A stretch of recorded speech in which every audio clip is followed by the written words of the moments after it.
Chill Funky Remix.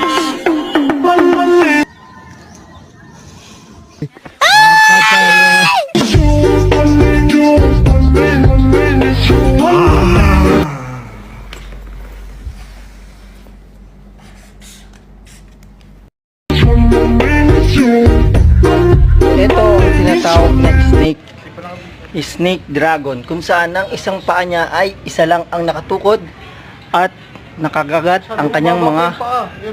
Ito naman ang wind of eagle. Tigil yan. Yan, eagle, yan. Yan, tinuturo sa atin ni Kapitan D. Ito ng hammer punch.